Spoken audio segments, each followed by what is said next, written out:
نحمده ونصلي على رسوله الكريم اما بعد اعوذ باللہ من الشیطان الرجیم بسم اللہ الرحمن الرحیم۔ معزز دوستوں اور بزرگوں، السلام علیکم ورحمۃ اللہ وبرکاتہ۔ ناظرین، ہمارے پیارے نبی حضرت محمد مصطفیٰ صلی اللہ علیہ وسلم کی ایک حدیث کا مفہوم ہے غزوہ ہند کے بارے میں کہ آپ صلی اللہ علیہ وسلم نے فرمایا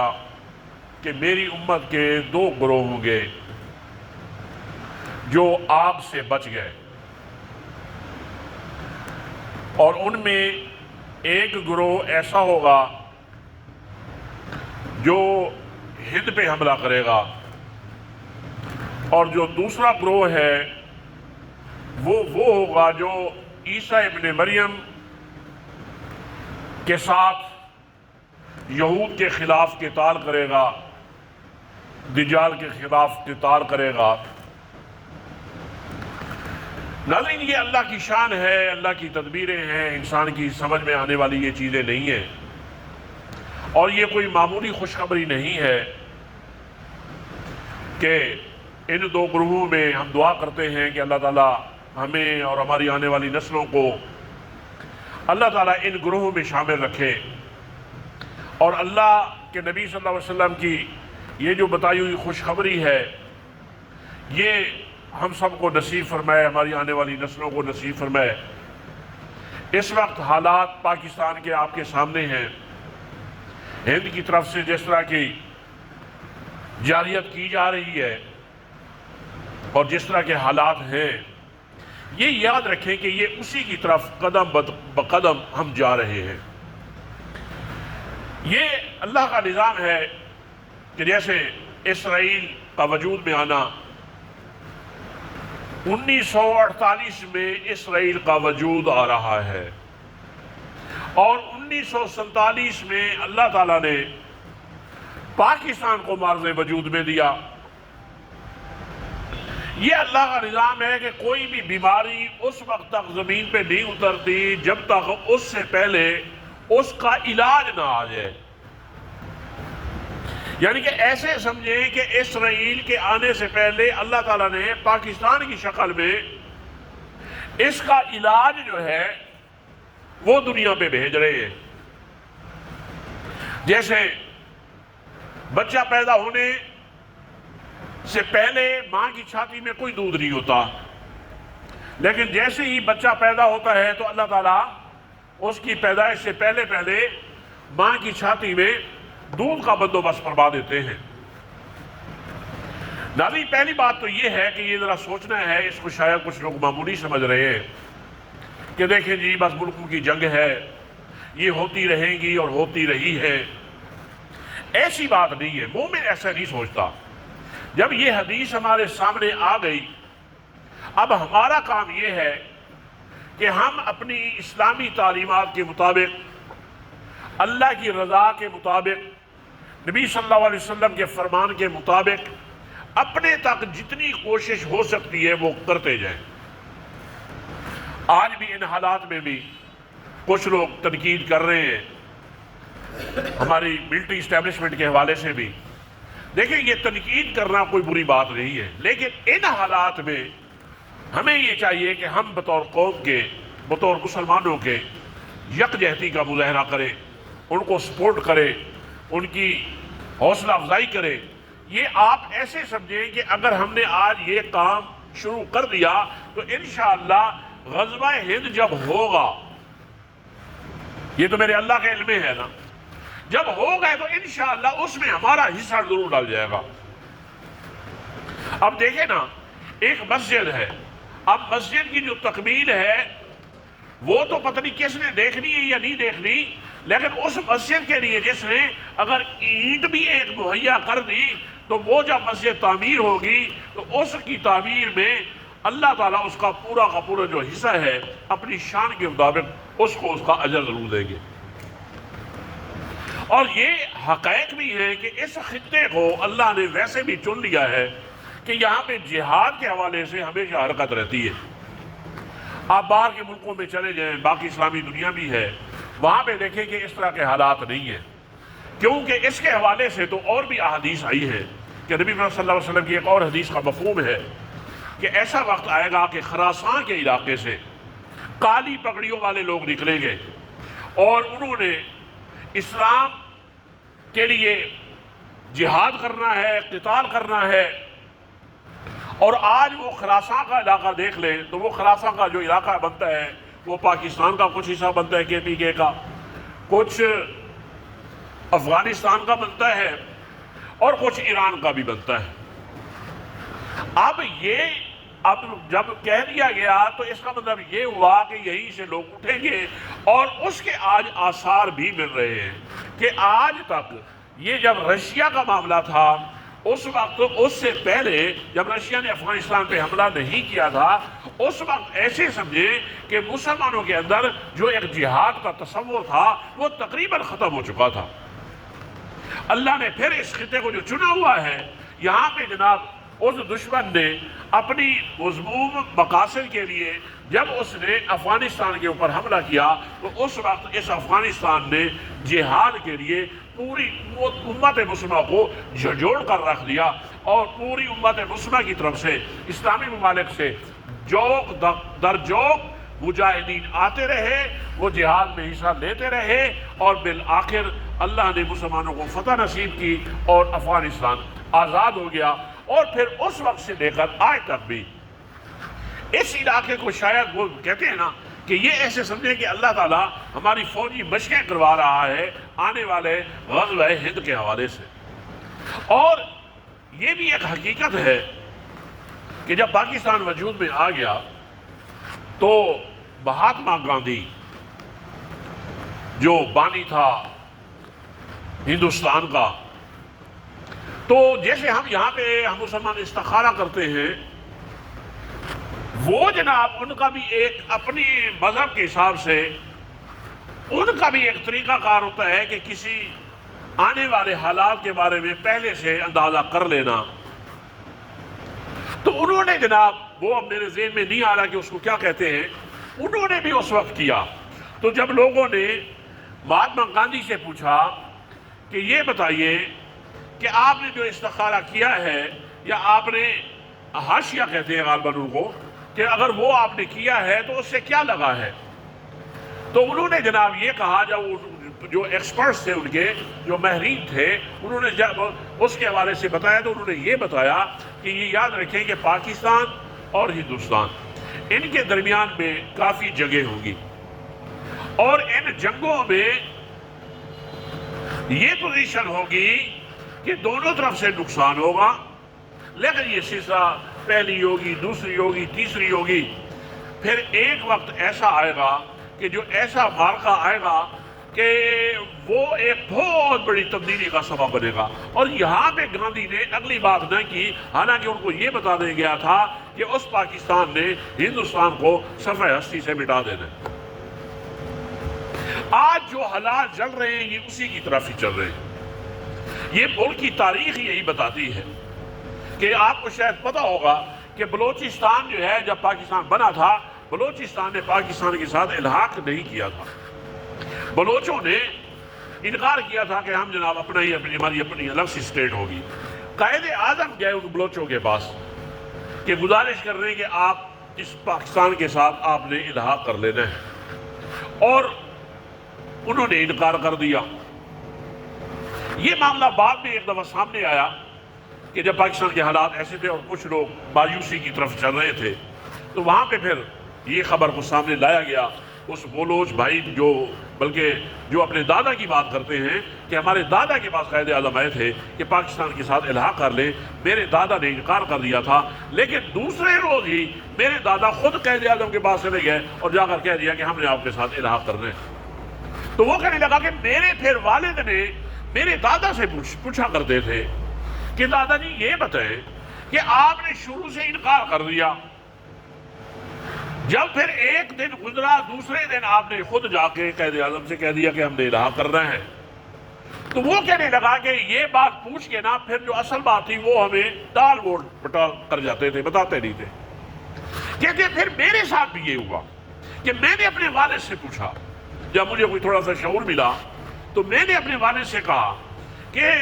حضرت یہ بتائیے کہ یہ بات آج تک مجھے سمجھ میں نہیں آئی کہ جب قائد اعظم ہمارے دادا کے پاس آئے تھے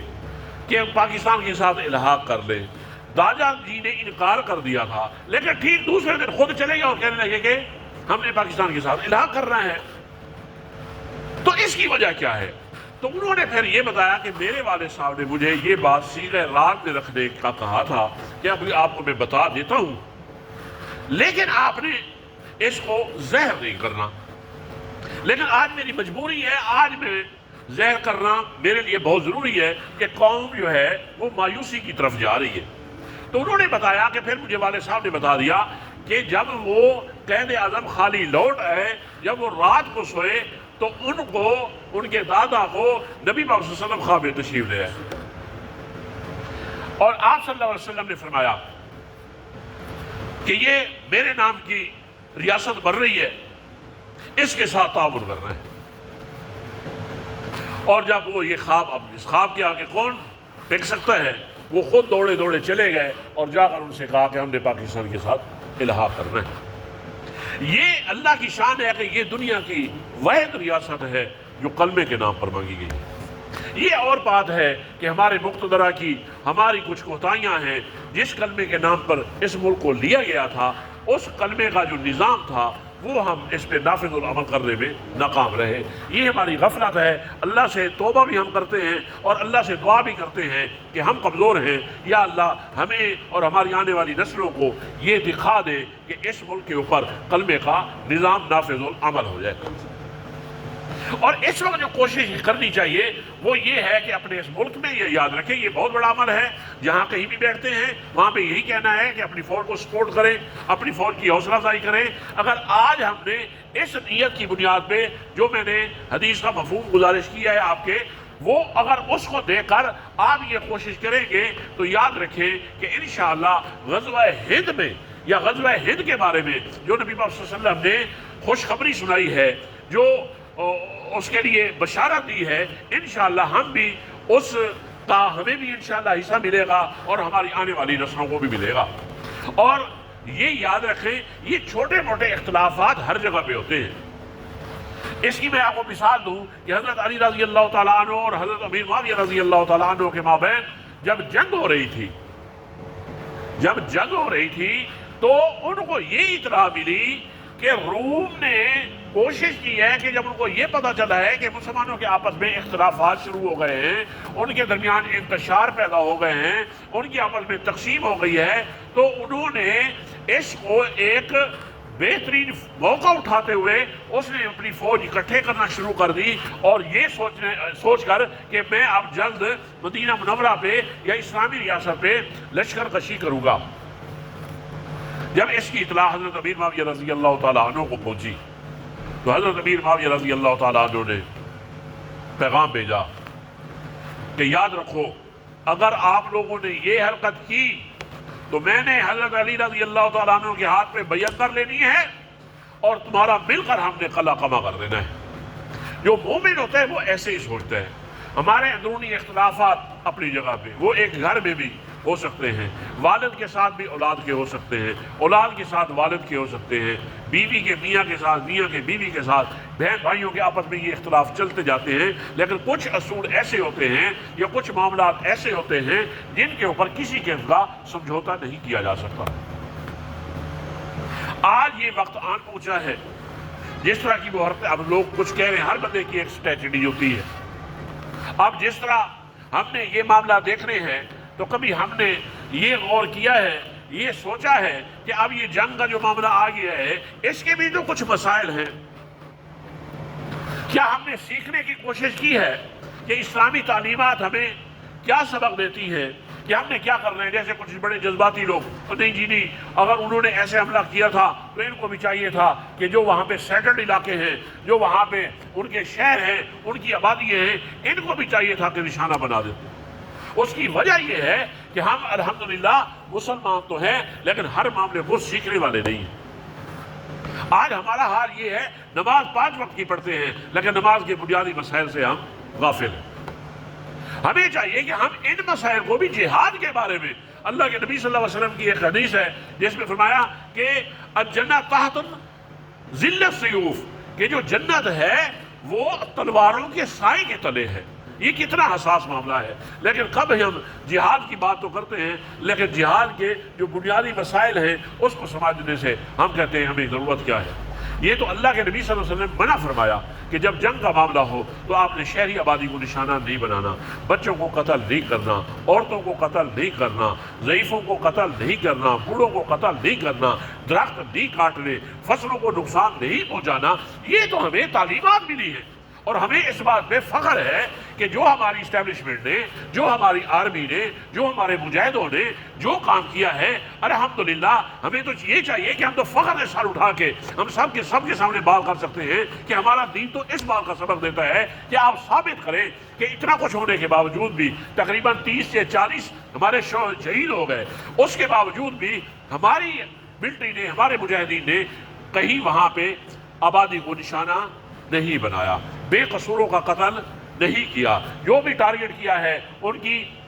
جہازوں کو کیا ہے، ان کی جو ایئر بیسز تھی ان کو کیا ہے، باقیوں کو نہیں کیا۔ کیا آج تک ہم نے اس بات کو سوچا؟ لیکن کچھ لوگوں کو ہم دیکھ رہے ہیں وہ باہر بیٹھ کے بڑے جذباتی انداز سے اور جناب ٹھوک دیتے نا، جناب ایسے کر دیتے نا، لیکن وہی جذبات کی بات ہے، لیکن جو حقیقت ہے، جو اللہ کی رضا کے معاملات ہیں، اللہ کا جو حکم ہے، نبی پاک صلی اللہ علیہ وسلم کا جو طریقہ ہے، وہ ہم نہ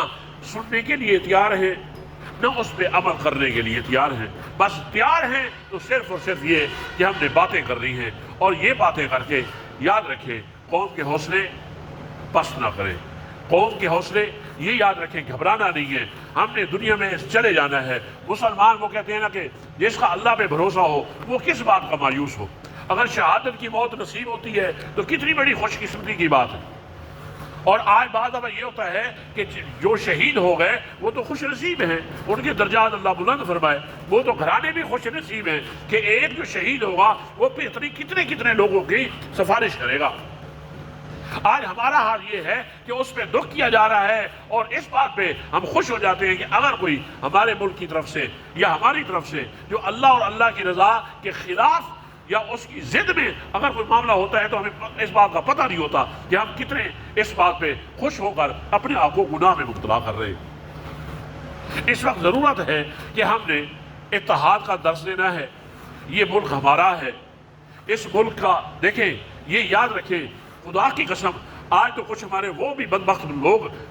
پیدا ہو گئے جو آج بھی اس ملک کے اوپر تنقید کرتے ہیں۔ یقین جانیے کہ ہمیں اس ملک کی قدر کا پتہ نہیں ہے۔ میرے سامنے آج اس ملک کی وجہ سے یاد رکھیں ہمارا جو اسلامی تشخص ہے وہ محفوظ ہے کہ ہم مسلمان ہیں۔ میرے ساتھ پڑھایا کرتے تھے ذکی صدیقی صاحب، انڈیا سے ان کا تعلق تھا۔ میں نے ایک دفعہ ان سے یہ بات کی، میں نے کہا کہ صدیقی صاحب آپ ذرا دیکھیں کہ پاکستان سے بھی زیادہ مسلمان انڈیا میں بستے ہیں، لیکن وہاں پہ آپ تھوڑی سی جرات کیوں نہیں کرتے؟ ہندوؤں کے خلاف جرات کیوں نہیں کرتے؟ وہاں پہ آپ کیوں نہیں اٹھتے اپنے حقوق کے لیے؟ تو انہوں نے ایک جو بات کی تھی، یقین جانیے وہ بات سن کر آپ کو چاہیے اور ہمیں چاہیے کہ ہم اللہ کا شکر ادا کریں کہ اللہ نے پاکستان جیسی دولت جو ہے، پاکستان جیسا ملک جو ہے وہ اللہ نے ہمیں نصیب کیا ہے۔ وہ فرمانے لگے کہ میرا ایک دوست تھا مسلمان تھا، اور اس کا جناب ایک ہندو لڑکی سے معاشقہ ہو گیا۔ اب معاشقہ ہو گیا، معاشقے کے بعد جناب شادی ہو گئی۔ شادی ہونے کے بعد جناب اس کے 2 بچے، ایک بیٹا ہوا ایک بیٹی ہوئی۔ اب جناب ان کے دوست کا ایکسیڈنٹ ہوا، فوت ہو گیا۔ جب فوت ہو گیا تو ذہنی بات ہے کہ جو لڑکی تھی اس نے ذہنی بات ہے اپنے میکے جانا تھا۔ وہ اب کیا ہوا کہ جو بیٹا تھا، جو بڑا تھا، وہ رہ گیا ددیال۔ ددیال سمجھتے ہیں؟ دادا دادی کے پاس۔ اور جو بیٹی تھی وہ اپنی ماں کے ساتھ ددیال کی طرف چلی گئی۔ اب جناب تھوڑے سے جب وہ بڑے ہوئے تو وہ کہنے لگے کہ یہ اپنے خود اپنی اس سے دیکھا ہے، وہ انہوں نے مثال دی تھی، اور اس طرح کے کیسز بہت زیادہ ہے وہاں پہ کہ جو ددیال والی بیٹا تھا وہ مسجد جا رہا تھا، جو ددیال والی بیٹی تھی وہ مندر جا رہی تھی۔ اور وہ فرمانے لگے کہ میاں صاحب یہ بتائیں کہ جب اس طرح کا معاشرہ وہاں پہ بنے گا، تشکیل اس معاشرے کی ہوگی، تو اس معاشرے نے کون سے ایسا تیر مار لینا ہے؟ یا آج ہم کہہ دیں کہ ہم اپنے حقوق کے لیے کھڑے ہو جائیں تو ہمارے پاس کوئی قائد اعظم جیسا کوئی لیڈر ہے؟ آج ہمارا حال یہ ہے کہ ہم کسی کو بھی نہیں چھوڑتے. آج جو ہم بڑے مزے سے گائے بھی ذبح کر رہے ہیں، جتنا تک ان سے مسلمانوں کو جہاں پہ اکثریت ہے ہندوؤں کی، وہاں سے ان سے کہہ کے ذرا گائے کا ذرا ذبح کر کے دیکھ لیں، اور وہاں پہ قتل ہو جاتے ہیں. آج ہم تو یہ کہتے ہیں، ہم تو ناشکری کر رہے ہیں نا اس ملک کی. بڑے فخر ہم جب جاتے ہیں وہاں پہ، یاد رکھیں پاکستان سے بھی بڑے بڑے ملک اس دنیا میں ہیں لیکن ان کا چرچا نہیں ہے. یہ ملک ایسا ہے کہ جہاں جائے پاکستان کا چرچا ہے. کچھ لوگ کہتے ہیں جناب وہ ایئرپورٹ پہ جاتے ہیں نا، پاکستانی کو دیکھ کے زیادہ چیکنگ شروع کر دیتے ہیں. میں نے کہا وہ مرد سمجھتے ہیں نا کہ یہی مرد ہے. یہ تو اچھی بات ہے، کوئی بات تو نہیں ہے نا. باقیوں کو جیسے کوئی خطرہ نہیں ہے، ان کی اپنی برادری کے ٹھیک ہے بھائی.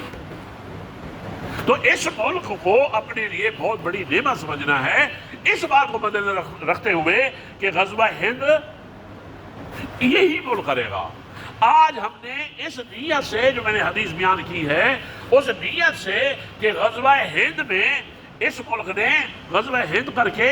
اس ہند کو صفحہ ہستی سے مٹانا ہے. اس کے بارے میں تو قرآن مجید میں علماء نے فرمایا ہے، پاکستان کا نام نہیں آیا لیکن اسلام کا مرکز کا کہا گیا ہے. جو اسلامی مرکز ہوگا اس کو آخری غزوہ ہند میں اس جو ہند کا مرکز ہوگا، جو کفر کا مرکز ہوگا، اس کو اس نے ہمیشہ کے لیے صفحہ ہستی سے مٹا دینا ہے. آج ہم جو اس کے لیے دعا کریں گے، آج دیکھیں کتنی بڑی خوشخبری ہے کہ دو گروہوں کو نبی صلی اللہ علیہ وسلم کی جو حدیث ہے، میں دوبارہ اس وجہ سے کچھ دوست ابھی ہیں بتا رہا ہوں کہ وہ دو گروہ، نبی صلی اللہ علیہ وسلم کی حدیث مبارک ہے کہ وہ جو دو گروہ ایسے ہوں گے کہ جن کو اللہ نے آگ سے بری کر دیا ہے. ایک گروہ یہی ہے جو غزوہ ہند میں حصہ لے گا، اور ایک گروہ دوسرا کون سا ہے جو عیسیٰ ابن مریم کے ساتھ یہود کے خلاف قتال کرے گا، دجال کے خلاف قتال کرے گا. آج اگر ایسے حالات پیدا ہو گئے ہیں، ہمارے سامنے ہیں، تو یاد رکھیں اس بات پہ اللہ کا شکر ادا کریں کہ اس ہندوستان کی وجہ سے اللہ نے ہمیں محرک رکھا ہوا ہے. ہم متحرک ہیں، ہم حرکت میں ہیں. اگر یہ نہ ہوتا تو ہم بھی دوسرے مسلمانوں کی طرح ہم بھی سو چکے ہوتے. اس افغانستان کو اللہ نے ہمیں پڑوس نصیب کیا، وہاں پہ بھی جہاد حرکت میں ہے. اچھا خود دیکھ لیں اس خطے کے علاوہ اس وقت تو سوشل میڈیا کا دور ہے، آپ کہیں سے بھی پتہ کر سکتے ہیں کہ آپ دیکھیں کہ کسی اور ملک میں کوئی جہاد کی حرکت ہو رہی ہو، نہیں ہو رہی. اس کی وجہ یہ ہے کہ وہاں پہ سو گئے. مسلمان یہی سمجھتا ہے پر ٹھیک ہے جی، نماز پڑھ لیں، قرآن جی کی تھوڑی سی تلاوت کر لیں، شاید یہی ساری زندگی ہے. حالانکہ جو جہاد ہے اس میں تو مومن کی حیات ہے. اور اس خطے کو اللہ نے یاد رکھے متحرک رکھنا ہی رکھنا ہے. اب افغانستان میں تھوڑا سا میں گزارش کر رہا تھا نا کہ رشیا سے پہلے امت مسلمہ کے بڑے خطرناک حالات تھے. جہاد کا کوئی لفظ نہیں بول سکتا تھا. پھر اللہ نے اس دشمن کے ذریعے پھر سے مسلمانوں کے اندر جہاد کو حرکت دی، متحرک ہو گئے اور جہاد زندہ ہو گیا. اب اس کے بعد پھر اگلا بھی سلسلہ آیا، طالبان کی حکومت آ گئی، ایک اسلامی ریاست بن گئی. اس کے بعد پھر سے حملہ ہوا. ہم جسے یہ سمجھ رہے ہیں، یہ یاد رکھیں یہ اللہ کا ایک منصوبہ ہے، اللہ کا ایک تقدیر میں یہ چیزیں لکھ دی گئی ہے کہ غزوہ ہند ہونا ہے. اگر غزوہ ہند ہونا ہے تو اس کے لیے تیاری ہو رہی ہے نا کہ ہم ہر وقت جو ہمارے ذہنوں میں دلوں میں جو جہاد ہے وہ زندہ رہے. اب جب یہ حالات اور آپ دیکھیں سکون تھا، افغانستان میں بھی سکون تھا، وہ اپنی حکومت چلا رہے ہیں، کام چلا رہے ہیں، بڑا اچھا نظام کا چل رہا ہے. اللہ کا بہت بڑا احسان ہے. اب کیا پھر سے سوجھی اس بدبخت مودی کو، پھر سے سوجھی، اس نے پھر پاکستان کے ساتھ یہ حرکت کر دی. وجہ یہ ہے کہ اس خطے کو اللہ تعالیٰ یاد رکھے غزوہ ہند کے لیے ایسے سمجھے کہ فوجی مشق کروا رہے ہیں. اور ہمارا اور آپ کا کام یہ ہے کہ ہم افواج پاکستان کے ساتھ کھڑے ہوں، ان کے لیے دعائیں کریں، جتنا ہو سکتا ہے وہ تعاون کریں. اور یاد رکھیں جہاں پہ اختلافات کی بات ہو رہی ہے یا تنقید کی بات ہو رہی ہے، محبت سے پیار سے جھگڑا نہیں کرنا. ان سے کہہ رہے نہیں بھائی یہ بات کی باتیں ہیں، اختلافات چلتے رہیں گے، لیکن اس وقت ملک کی بات ہے. یہ اب دیکھیں نا، اگر گھر کا معاملہ ہو تو گھر میں اگر کوئی حملہ کر دے تو اس وقت کوئی کہہ سکتا ہے کہ دیکھیں جناب میرا اس کے ساتھ بول چال نہیں ہے، اگر وہ میرے بھائی کو وہ مار رہا ہے تو مارنے سے کچھ کرتا ہے. تو ہم نے بھی یہ ہے، اختلافات ہر جگہ پہ ہوتے ہیں، وہ پوری اسلامی تاریخ ہے۔ یہ بات نہیں ہے ایسی کہ جناب یہ شاید کوئی اب کی بار اختلافات ہو رہے ہیں، یہ اختلاف ازل سے چلے آ رہے ہیں۔ ہمارا کام یہ ہے کہ اس وقت جو ہے وہ اتحاد کا، یکجہتی کا درس ہے، اپنا بھی حوصلہ بڑھائیں اور مومنوں کے لیے بھی، مسلمانوں کے لیے بھی، ان کے لیے بھی دعا کریں، اپنے مجاہدین کے لیے، اپنی افواج پاکستان کے لیے دعا کریں کہ اللہ تعالیٰ ان کو چمکا دے، اللہ ان کے اندر مزید جرأت پیدا کر دے، اور اس نے جو ایک مجرمانہ جو غفلت کی ہے، اللہ تعالیٰ اس کو ابھی ہمارے سامنے ہماری فوج کے ہاتھوں سے اس کو ذلیل کرے اور رسوا کرے، اور وہ ذلیل اور رسوا ہو رہا ہے۔ اس وقت سوشل میڈیا کا دور ہے، وہاں پہ دیکھیں، اچھا اس سے اور اس کی بخلاہٹ کیا ہوگی کہ جو اس کو پتا تھا جو سکھ ہیں وہ پاکستان کے ساتھ ہیں، اس نے جناب کل کی خبریں یہ ہیں کہ اس نے پنجاب کے جو اپر پنجاب ہے، جو سکھوں کا علاقہ، وہاں پہ اس نے خود بمباری کر کے کہہ دیا کہ یہ پاکستان نے بمباری کی ہے تاکہ یہ سکھ اس کے ساتھ خلاف ہو جائیں، اور وہاں پہ حال یہ ہے کہ جو سکھ ہیں وہ تو پاکستان کو ایسے دیکھتے ہیں جیسے ہم سعودی عرب کو اللہ کے گھر بیت اللہ اور روضہ رسول کی وجہ سے جس نظر سے دیکھتے ہیں، وہ ہمارے ملک کو ایسے دیکھتے ہیں۔ وہاں پہ مسلمانوں کا حال دیکھ لیں، یہ یاد رکھیں کلمے کا رشتہ مضبوط رشتہ ہے، یہ تو ایسا رشتہ ہے، اسی رشتے سے تو ہم نے جنت میں جانا ہے۔ وہاں پہ مسلمان بچوں کے، چھوٹے چھوٹے بچوں کے انٹرویو آ رہے ہیں، وہ جان بوجھ کے جو بودی لانتی ہے، وہ چونکہ اس نے مسلمانوں پہ کتنے ستم ڈھائے، وہ اب چھوٹے چھوٹے بچوں سے کہتے ہیں کہ جو جناب یہ کیا ہے، یہ کیا ٹھیک کیا ہے، اس نے کہا ہم کیوں کہیں گے ٹھیک کیا، وہ ہمارے کلمہ پڑھنے والے بھائی ہیں۔ اب حالانکہ ان کو یہ بھی پتا ہے کہ یہ بات کر کے ہم اپنے آپ کو مصیبت میں ڈالنے والی بات ہے، چھوٹے چھوٹے بچے ہیں،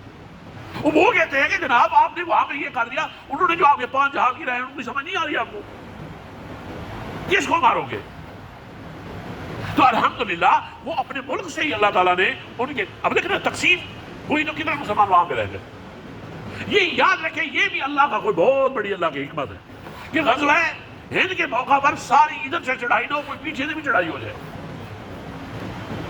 اللہ نے سکھوں کے بھی دل پھیر دیے، مسلمانوں کے تو وہ تو سبحان اللہ، وہ تو ایک رشتہ ہے ہی۔ تو اللہ تعالیٰ سے ہی دعا کرتے ہیں کہ اللہ تعالیٰ یہ جہاد ہمیشہ زندہ رکھے۔ اس جہاد میں وہ کہتے ہیں نا کہ جو مجاہد کی موت ہوتی ہے وہ قوم کے لیے حیات کا مقام رکھتی ہے۔ ہمیں دعا بھی کرنی چاہیے کہ اللہ تعالیٰ ہمیں بھی اس جہاد میں حصہ لینے کی اللہ توفیق دے دے۔ جہاد کا مقصد یہ ہوتا ہے کہ یہ بھی بندہ حصہ دار بن جاتا ہے، وہ بھی مجاہدین میں شامل ہو جاتا ہے، جو ان کے لیے دعا کرتا ہے، یکجہتی کا درس دیتا ہے۔ آپ اپنی فوج کی یا اپنے سپہ سالاروں کی آپ جو حوصلہ افزائی کرتے ہیں، حوصلہ بڑھاتے ہیں، یہ یاد رکھیں یہ بھی مجاہدانہ کام ہے، اور جہاد کا تو آپ کو تصور نہیں ہے کہ اللہ کے ہاں کتنا بڑا اجر ہے۔ تو ہم نے جہاں پہ بھی کوئی بعض دفعہ یہ ہوتا ہے کہ دکانوں میں، پبلک پلیسز پہ لوگ بیٹھ کے طرح طرح کی باتیں کر رہے ہوتے ہیں، اس وقت ان کی ضرورت نہیں ہے۔ اس وقت ہم نے یکجہتی کا مظاہرہ کرتے ہوئے اپنے ملک کے حق میں، جہاد کے حق میں ہم نے آواز اٹھانی ہے، اور اللہ سے انشاءاللہ پر امید ہے کہ جو حدیث میں نے گزارش کی ہے اس کو مد نظر رکھ کے، غزوہ ہند کے بارے میں جو حدیث ہے، اگر اس کو مد نظر رکھ کے آپ نے اپنا ہر عمل کرنا ہے، ملک کے لیے دعا کرنی ہے، ملک کے لیے کی یکجہتی کی سلامتی کے لیے دعا کرنی ہے، تو یاد رکھیں کہ غزوہ ہند کی جو اللہ کے نبی صلی اللہ علیہ وسلم نے بشارت دی ہے، انشاءاللہ ہمارا اور ہماری آنے والی نسلوں کا اس میں پورا حصہ ہوگا۔ اللہ تعالیٰ افواج پاکستان کی مدد فرمائے، اللہ تعالیٰ اس ملک کو ہمیشہ کے لیے قائم و دائم رکھے، اللہ تعالیٰ اس غزوہ ہند کی جو اللہ کے نبی صلی اللہ علیہ وسلم نے خوشخبری سنائی ہے، یہ اس میں جو حصہ ہے وہ ہمارا حصہ بھی اور ہماری آنے والی نسلوں کا بھی اللہ تعالیٰ اس میں حصہ ڈالنے کی اللہ توفیق دے دے، اور اللہ اس کا پورا اللہ ہمیں اجر نصیب فرمائے۔ وما علینا الا البلاغ۔